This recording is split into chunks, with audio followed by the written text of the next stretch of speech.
Hello, and welcome to Oracle 12c Real Application Clusters, Performance Tuning, Administration, and Backup. My name is Steve Hamilton, and I will be your instructor for this course. Okay, let's get started. Oracle 12c RAC provides business continuity, high availability, scalability, flexibility, as well as agility for all of your business applications. This is one of the more easy to manage cluster databases in the environment today, and it is second to none in the industry. This will provide you top-notch clusterware solutions not only nationwide, but as well as worldwide. This has a more flexible architecture, can fulfill your many business requirements within different configurations. It can span across different hosts as well as different operating systems. It can provide infrastructure to a host of other applications, whether those applications will be Oracle, PeopleSoft, JD Edwards, Siebel, and even SAP, as well as some of your homegrown applications. Here, we will show you how to backup and tune the clustered environment. Look at the differences between Oracle RAC and RAC 1 node. Basically, Oracle RAC is dealing in an active environment, where RAC 1 node is more of an active-passive environment. So in the event of a failure, we will switch from one node to the passive node. The RAC 1 node may result in a minimal amount of downtime. We also have what's called AC. AC stands for Application Continuity, which was introduced brand new in Oracle 12c RAC. So in the event of a specific node failure, the application will fail over to the surviving node. This is predominantly introduced within Java applications. We will also look at extending the RAC environment as well as RAC consolidation. Let's say your organization is going to do server consolidation and you are on a 4-node RAC. We will show you how to reduce your RAC environment from a 4-node RAC to a 3-node RAC, and maybe even from a 4-node to a 2-node. We look at the RAC management utilities.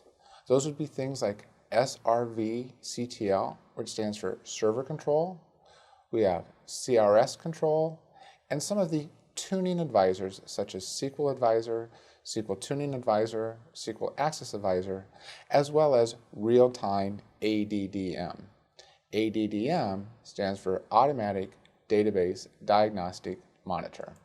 After taking this course, you will learn how to configure the RAC environment in archive log mode. Configuring the RAC environment in archive log mode is slightly different than configuring a single instance environment. We will back up the cluster database.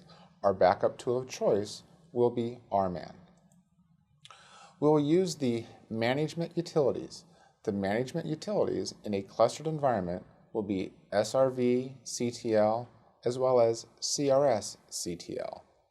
Server control utilities is used to manage the database environment, whereas the CRS utilities is used to manage the cluster environment. We will define application continuity, commonly referred to in the Oracle world as AC. This will determine how an application can remain available even if one of the underlying servers becomes unavailable. We will extend the RAC environment. So let's say your RAC environment is overtaxed and you needed to add an additional node.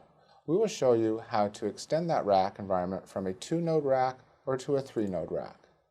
On the flip side, if you're performing server consolidation and you want to go from a 2-node RAC to a 1-node RAC, or from a 3-node RAC to a 2-node RAC, we will show you how you can perform server consolidation by reducing the RAC environment.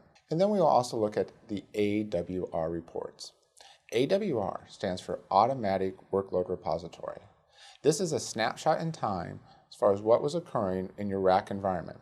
It will gather specific RAC statistics, SQL statistics, database statistics, as well as operating statistics.